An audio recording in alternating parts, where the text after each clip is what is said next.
കാലമാടന്റെ പെണ്ണ്. രചന നിലാവിന്റെ കൂട്ടുകാരി. അവതരണം സാലിം കരുളായി. എല്ലാവരുടെ മുന്നിലും ഒരു കാഴ്ച വസ്തുവിനെ പോലെ നിന്നവൾക്കും മടുത്തിരുന്നു.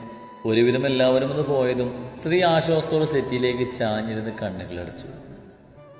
എൻ്റെ കുട്ടി ക്ഷീണിച്ചോ? സ്ത്രീയുടെ അടുത്ത് വന്നിരുന്ന് മുടിയിൽ തഴുകിക്കൊണ്ട് അംബിക ചോദിച്ചു. ഏയ് ഇല്ല പച്ചി, എനിക്കറിയാം മോൾക്ക് ശിവനെ പോലെ ഈ വിവാഹത്തിന് താല്പര്യമില്ലെന്ന്. പരസ്പരം മനസ്സിലാക്കി ജീവിക്കുമ്പോൾ ഈ പൊരുത്തക്കേടെല്ലാം മാറും. പിന്നെ ശിവനൊരു പാവ, പുറമെ കാണുന്ന ഈ ദേഷ്യം മാത്രമേ ഉള്ളൂ. ഓ പിന്നെ ഒരു പാവം.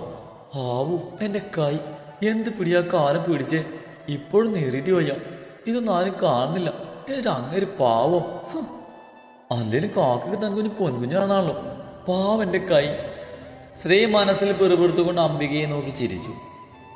മോളെ നീതു, നീ ഇവളുടെ കൂടെ റൂമിൽ പോയി ഇതൊക്കെ മാറാൻ സഹായിക്ക്. റിസപ്ഷൻ നാളെ ഈവനിങ് ആയതുകൊണ്ട് പതിയെ റെസ്റ്റ് എടുത്ത് താഴോട്ട് വന്നാൽ മതി. ശരിയമ്മേ. അത് പറഞ്ഞ് നീതു ശ്രീയുടെ കയ്യും പിടിച്ച് മുകളിലേക്ക് നടന്നു.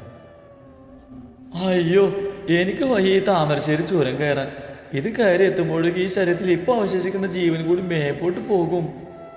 ശ്രീ വളഞ്ഞു തിരിഞ്ഞു നിൽക്കുന്ന സ്റ്റെയർ നോക്കി ദയനീയതയോട് ഊരക്ക് കൈ കൊടുത്തുകൊണ്ട് പറഞ്ഞു.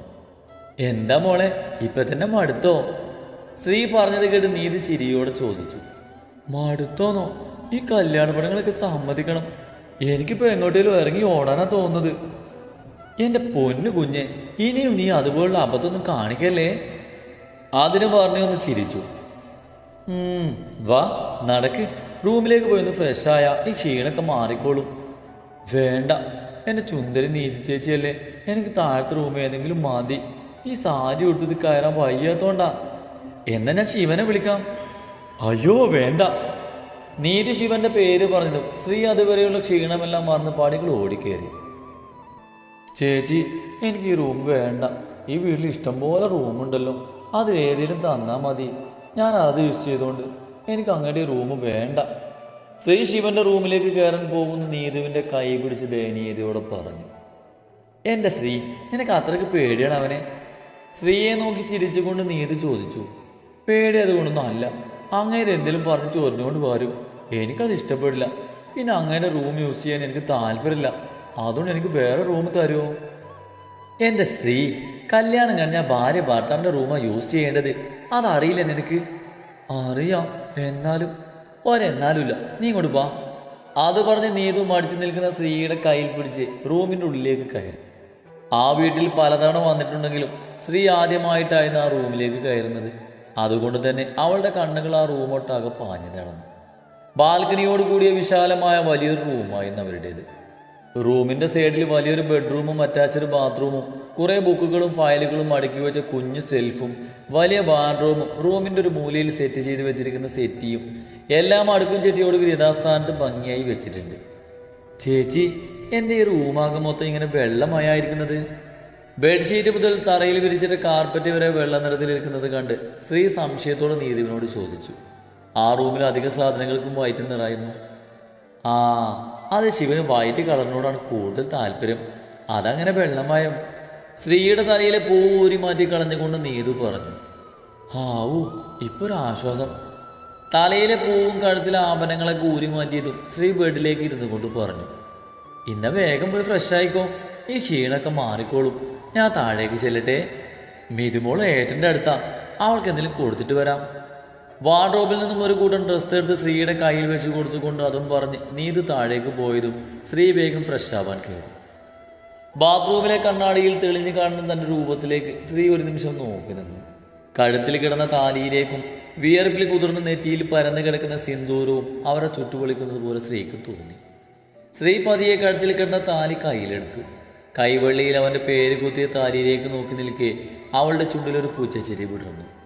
കണ്ണിൽ നിന്നും ഒഴുകിയിറങ്ങുന്ന കണ്ണുനീരിനെ ഇനി ഒരിക്കലും കരയില്ലെന്ന പോലെ വാശിയിൽ തുടച്ചു മാറ്റി വേഗം ഫ്രഷായി ഇറങ്ങി.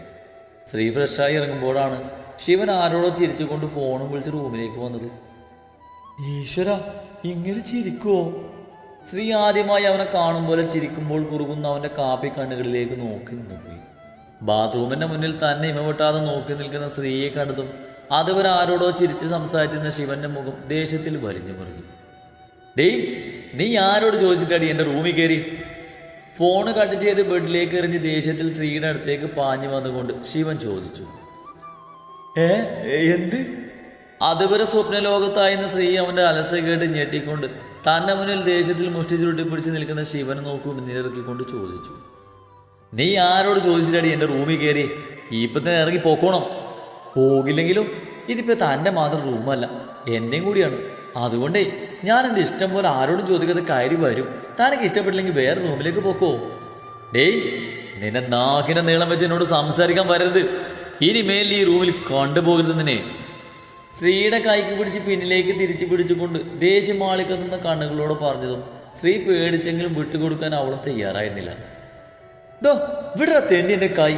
ആ വിട് പാട്ടി, നിനക്കത് ചെവി കേൾക്കില്ല പൊട്ട. എൻ്റെ കൈ വിട്, എനിക്ക് വേദനിക്കുന്നു. ശ്രീ അവൻ്റെ കൈക്കുള്ളിൽ കിടന്ന് വേദന കൊണ്ട് കുതറി. മറ്റേ കൈ കൊണ്ട് അവനെ തല്ലിയും മാന്തിയും പറഞ്ഞുവെങ്കിലും അവളുടെ സംസാരത്തിനനുസരിച്ച് ശിവൻ ദേഷ്യത്തിൽ അവളുടെ കയ്യിലെ പിടിമുറുക്കി കൂടുതൽ പിന്നിലേക്ക് ആക്കി പിടിച്ചു. ശ്രീ, പെട്ടെന്നാണ് നീതു അവളെ വിളിച്ച് റൂമിൻ്റെ വാതിൽ തുറന്ന് അങ്ങോട്ട് വന്നത്. നീതുവിൻ്റെ ശബ്ദം കേട്ടതും ശിവൻ അവളുടെ കയ്യിലുള്ള പിടി വിട്ട് അവളൊന്ന് തറപ്പിച്ച് നോക്കി ബാത്തപുരം എടുത്ത് ബാത്റൂമിലേക്ക് നടന്നു. എൻ്റെ ചക്കര ചേച്ചി ഇപ്പം വന്നില്ലായിരുന്നെങ്കിലേ ആ കാല് വരെ കൈ ഒടിച്ചിരുന്നു. ശ്രീ വേഗം പോയി നീതുവിനെ കെട്ടിപ്പിടിച്ച് കവിളിൽ ചുംബിച്ചുകൊണ്ട് പറഞ്ഞു. രണ്ടിനും നല്ല അടി കിട്ടാ വേണ്ടത്. ഇപ്പോഴും കൊച്ചു കുട്ടികളാണെന്നാ വിചാരം. രാജീവ മതി, ഇനി നീ പോയി കിടന്നോ. ഇപ്പം തന്നെ ആവശ്യത്തിനുള്ളതായി. പതിവ് പോലെ രാത്രി ഭക്ഷണം കഴിച്ചതിന് ശേഷം ടെറസിലെ മുകളിലിരുന്ന് മദ്യപിക്കുന്നതിൻ്റെ ഇടയിലാണ് രാമനാഥൻ ശിവനോട് പറഞ്ഞത്. ഇല്ല, ഞാൻ നിർത്തില്ല. എൻ്റെ ദേഷ്യം തീരുന്നവരെ കുടിക്കും. എനിക്ക് ആ വാട്ടുപിടിനെ കാണുന്നത് കലിയാണ്. അതിനിങ്ങനെ കുടിച്ചു തീർത്തതുകൊണ്ട് കാര്യമുണ്ടോ? ശരത്ത് അവൻ്റെ അടുത്ത് വന്നിരുന്നു കൊണ്ട് ചോദിച്ചു. അവൻ്റെ ചോദ്യം കേട്ടെങ്കിലും ശിവൻ ഒന്നും മിണ്ടാതെ ശരത്ത് കുടിച്ചിരുന്ന ഗ്ലാസ് വാങ്ങി വായിലേക്ക് കമഴ്ത്തി. Touchings ready. ശ്യാമള് പ്ലേറ്റിൽ അച്ചാറുമായി അങ്ങോട്ട് വന്നുകൊണ്ട് പറഞ്ഞു. പതിയെ കൂടാ, നിന്റെ തള്ള കേട്ടാ അത് മതി. അതിന് അച്ഛൻ എന്നോട് ദേഷ്യപ്പെടുന്നത് എന്തിനാ? അല്ല, നിങ്ങൾ മൂന്ന് എനിക്ക് തന്നെ ഒറ്റക്ക് കുടിച്ചോ? സാധനം ഒപ്പിച്ചുതരാൻ ഞാൻ വേണം. എന്നിട്ടിപ്പോൾ എനിക്കൊരു തുള്ളി പോലും ഇല്ല. ശ്യാം പകുതിയായ കുപ്പി എടുത്തുകൊണ്ട് പറഞ്ഞു. മിണ്ടാതെ വേണമെങ്കിൽ കുടിച്ചിട്ട് പോണാ. ഡാ ശിവ, നീ റൂമിലേക്ക് പൊക്കോ. ശരത്ത് അച്ചാർ ടേസ്റ്റ് ചെയ്തുകൊണ്ട് പറഞ്ഞു. ഇല്ല, ഞാൻ പോകില്ല. ഞാൻ എന്നിവിടെ ഇരിക്കും. എനിക്ക് കൂട്ടിന് എൻ്റെ മധുവിൻ്റെ ഓർമ്മകളുണ്ട്. അത് മതി ഈ ശിവന് ഈ ജന്മം ജീവിക്കാൻ. എൻ്റെ മധുവിൻ്റെ സ്ഥാനത്ത് മറ്റൊരു പെണ്ണിനെ കാണാൻ എനിക്ക് പറ്റില്ല. അതോ വട്ട് പെണ്ണിനെ. ശിവൻ ടെറസിൽ മലന്ന് കിടന്നുകൊണ്ട് പറഞ്ഞു. എൻ്റെ ശിവേട്ടാ, വർഷങ്ങൾക്ക് മുമ്പുള്ള ഒരു ആദ്യരാത്രി ദിവസം ഇതേ സ്ഥലത്ത് വെച്ചതേ ഈ മഹാന അങ്ങനെ പറഞ്ഞിട്ടാ പോയി. എൻ്റെ നീതിയെടുത്തേയും ഭാര്യയെ കാണാൻ പറ്റില്ല, ആനയാണ് ചേനയാണ് പറഞ്ഞ് പോയതാ. എന്നിട്ട് എന്തായി? കല്യാണം കഴിഞ്ഞ് 6 മാസം കഴിഞ്ഞപ്പോഴേക്കും ഏട്ടൻ പനി പറ്റിച്ചില്ലേ? പാവൻ്റെ ഏട്ടത്തി. ശ്യാം ശരത്തിനെ നോക്കി പറഞ്ഞതും ശരത്ത് ശ്യാമിനെ നോക്കി പല്ലടിച്ച് കാട്ടി. അപ്പം ശിവേട്ടാ, ഞാൻ പറഞ്ഞു വന്നത് ഇപ്പം ഇങ്ങനെയൊക്കെ പറയും. കുറച്ച് കഴിയുമ്പോൾ ചില എരപ്പാളി പോലീസിൻ്റെ പോലെ ഭാര്യയുടെ പിന്നാലെ പഞ്ചാരടിച്ച് നടക്കും. ശ്യാം ശരത്തിനെ ഇടം കണ്ടിട്ട് നോക്കി. ഇത് ശ്യാമേ, സത്യത്തിൻ്റെ വെളിച്ചത്തിൽ പറയാന്ന് ശിവേട്ടന് കുറച്ച് കഴിയുമ്പോൾ മനസ്സിലാവും. ശ്യാം ബാക്കി പറയും മുൻപേ ശ്യാമിൻ്റെ വയറിന് ശിവൻ മുഷ്ടി റൂട്ടി ഒന്ന് കൊടുത്തിരുന്നു. എൻ്റെ ശബരിമല മുത്തപ്പാ. ശ്യാം വയറ് പൊത്തിപ്പിടിച്ച് വേദനയോടെ നിലത്തിരുന്നു. മര്യാദക്ക് വാടിച്ച് വെച്ച് നിന്നില്ലേ, നിന്നെ പിന്നെ ഭിത്തിന്ന് വാടിച്ചെടുക്കേണ്ടി വരും, കേട്ടോടാ. ശിവൻ കലിപ്പിൽ ശ്യാമിനോട് പറഞ്ഞതും അവൻ അനുസരണയോടെ തലയാട്ടിക്കൊണ്ട് ശ്യാമിനെ നോക്കി അമർത്തി മൂളിക്കൊണ്ട് ശിവൻ അവിടെ നിന്ന് നടന്നു. എൻ്റെ അമ്പു പറയുന്നതൊക്കെ ശരിയാ, ഒക്കെ വാഴകളാ. ഇത്രയെങ്കിലും വെച്ച ശിവനായിരുന്നു. ഇപ്പം അവനും കണക്കാ. മോനെ രാമൻകുട്ടാ, ഈ പറയുന്ന വാഴ നട്ട മഹാനൊരു വാഴയായിരുന്നു. അത് ഓർക്കുന്നത് നല്ലതാ. അത് ശരിയാ, വിത്ത് നന്നായാലും കളം നന്നാകൂ. ശ്യാം പറഞ്ഞത് കേട്ട് ശരത്ത് ഏറ്റുപിടിച്ചു. എൻ്റെ നീതു ചേച്ചിക്ക് അറിയോ, കോളേജിൽ നിന്ന് അബിയുടെ കല്യാണം അടിച്ചു പൊളിക്കാൻ വേണ്ടി 3 ആഴ്ചത്തെ ലീവ് എടുത്ത് പോന്നതാ ഞാൻ. എന്തൊക്കെ തള്ളാണെന്ന് ഞാൻ ആ ക്ലാസ്സിൽ തള്ളിയത്. എന്നിട്ട് എന്തായി? ഒക്കെ വെള്ളത്തിൽ വരച്ച് വാര പോലെ ആയില്ലേ. ചേച്ചിയുടെ കല്യാണത്തിന് പോയി സ്വന്തം കല്യാണം കഴിഞ്ഞേക്കാൻ സങ്കടം. ഇനി ക്ലാസ്സിൽ ചെല്ലുമ്പോൾ ഞാൻ എങ്ങനെ അവിടെ മുഖത്ത് നോക്കുന്ന? അതൊക്കെ പോട്ടേന്ന് വെക്കാം. എന്തൊക്കെ സ്വപ്നങ്ങളായിരുന്നു എൻ്റെ വിവാഹത്തെ പറ്റി ഉണ്ടായിരുന്നത്. സേവ് ദ ഡേറ്റ്, വെഡ്ഡിങ്ങിൻ്റെ അന്ന് എൻ്റെ ലവ്ലി കെട്ടിയവനായുള്ള റീൽസ്, ഫോട്ടോഷൂട്ട്, പോരാത്തിന് ലഡാക്കിക്കും കുണുമാലിക്കും കാശ്മീരൊക്കെ ഉള്ള ഹണിമൂൺ ട്രിപ്പ്. അങ്ങനെ എന്തൊക്കെ സ്വപ്നങ്ങളായിരുന്നു. എല്ലാം നശിച്ചില്ലേ. ശ്രീ ഇല്ലാത്ത കണ്ണുനീര് തുടച്ച് ആവശ്യത്തിൽ കൂടുതൽ സങ്കടവും വാരി വിതറി പറയുന്നതൊക്കെ കേട്ട് നീതു ചിരി കടിച്ച് പിടിച്ച് ശ്രീയുടെ മടിയിലിരിക്കുന്ന നിത്തുമോൾക്ക് ചോറ് വാരി കൊടുത്തു. ഷീമ വിഷമിക്കേണ്ട. ഷീമ ഇനി വേറെ കല്യാണം കഴിച്ചാ ഇതൊക്കെ നടക്കൂലേ? നിനക്ക് ആരുടെ കുഞ്ഞ ബുദ്ധിയില്ലെന്ന് പറഞ്ഞത്? മിത്തുമോള് പറഞ്ഞത് കേട്ട് ശ്രീ സന്തോഷത്തോടെ കുഞ്ഞിന്റെ കവിളിൽ അമർത്തി ചുംബിച്ചു കൊണ്ട് പറഞ്ഞു. രണ്ടൊരു കടയാ. ശ്രീ പറഞ്ഞത് കേട്ട് നീതു പറഞ്ഞു. അപ്പോഴാണ് അംബിക അങ്ങോട്ട് ഗ്ലാസ് പാലുമായി വന്ന് ആ ഗ്ലാസ് ശ്രീയുടെ കയ്യിൽ കൊടുത്തത്. അയ്യേ അപ്പച്ചി, ഞാൻ രാത്രി പാല് കുടിക്കാറില്ല, എനിക്ക് വേണ്ട, അപ്പച്ചി തന്നെ കുടിച്ചോ. ശ്രീ നിഷ്കളങ്കതയോടെ പറഞ്ഞു. എൻ്റെ കുഞ്ഞെ, ഇത് നിനക്ക് റൂമിൽ പോകുമ്പോൾ കൊണ്ടുപോകാനുള്ളതാ. അംബിക ചിരിയോടെ പറഞ്ഞു. അതെന്തിനാ അപ്പച്ചി റൂമിൽ കൊണ്ടുപോകുന്നേ? ഇവിടെ നിന്ന് കുടിച്ചാൽ പോരെ? ശ്രീ പറയുന്നത് കേട്ട് അംബികയും നീതുവും സ്വയം തലക്ക് കൈ കൊടുത്തു. എൻ്റെ ശ്രീമോളെ, ഇന്നലെ നിങ്ങളുടെ വിവാഹം കഴിഞ്ഞത്, അതുകൊണ്ട് ആദ്യ ദിവസത്തെ രാത്രിയിൽ ഇങ്ങനെ ഒരു ചടങ്ങുണ്ട്, അതുകൊണ്ട് മോൾ ഇതും കൊണ്ട് മുറി പോകാൻ നോക്ക്. അംബിക പറഞ്ഞത് കേട്ടതും ശ്രീ ഞെട്ടി. പറഞ്ഞ പോലെ ഇന്നല്ലേ തൻ്റെ ലൈഫിലെ ഫസ്റ്റ് ആൻഡ് ലാസ്റ്റ് ആദ്യ രാത്രി? ശ്രീ ആലോചിച്ചു. അപ്പച്ചി, ഞാൻ പോകൂല, ഞാൻ അപ്പച്ചിയുടെ കൂടെ ഒന്ന് കിടക്കുന്നേ. അത് പറ്റില്ല, നീ വേഗം ഇതും കൊണ്ട് മുറി പോകാൻ നോക്ക്. അംബിക പാൽ ഗ്ലാസ് അവളുടെ കയ്യിൽ കൊടുത്ത് ഉന്തിത്തള്ളി വിട്ടുകൊണ്ട് പറഞ്ഞു. അപ്പച്ചി പറഞ്ഞ പോലെ ഞാൻ ഈ വെള്ളസാരിയൊക്കെ വലിച്ചു ചുറ്റി, പക്ഷെ ഈ പാല് കൊണ്ട് ഞാൻ പോകില്ല, അത് മാത്രം എനിക്ക് പറ്റില്ല. ശ്രീ, വേഗം പോക്കോ, ഇല്ലേ നല്ല പേട കിട്ടുവേ.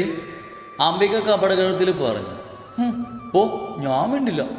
പാല് ഗ്ലാസും വാങ്ങി നടക്കുന്നിടയിൽ അംബികയെ നോക്കി കോക്കറി കാട്ടി. അവളുടെ കട്ടായം കണ്ട് ഇരുവരും ചിരിച്ചു. അല്ല ശ്രീ, നിനക്ക് പേടിയെന്നാണ് ഒന്നുമില്ലേ? സെറ്റ് സാരി ഇട്ട് സ്റ്റെയർ കയറാൻ ബുദ്ധിമുട്ടുന്ന സ്ത്രീയെ നോക്കി താഴേക്ക് വന്ന ശ്യാമു ചോദിച്ചു. എന്തിന്?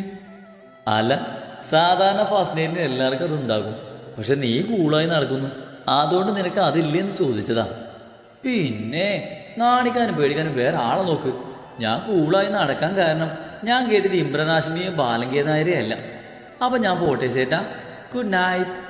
ശ്യാമിനെ നോക്കി അതും പറഞ്ഞ് ശ്രീ മുകളിലേക്ക് പോയി.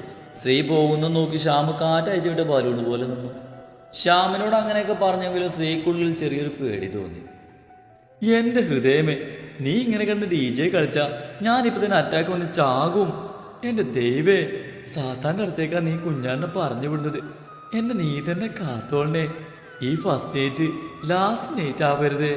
ആമേൻ. ശ്രീപതിയെ ഡോറ് തുറന്ന് തല ഉള്ളിലേക്ക് ഇട്ടു നോക്കി. മുറിക്കകത്ത് ആരുമില്ലെന്ന് കണ്ടതും സ്ത്രീ ആശ്വാസത്തോടെ റൂമിൽ കയറി ഡോർ ലോക്ക് ചെയ്ത് തിരിഞ്ഞതും പെട്ടെന്നായിരുന്നു അവളുടെ ഷോൾഡറിൽ എന്തോ ഒന്ന് പതിച്ചത്. അത് കണ്ട് സ്ത്രീ കണ്ണുകൾ ഇറുകി അടച്ച് ഉറക്കെ അലറി വിളിച്ചു.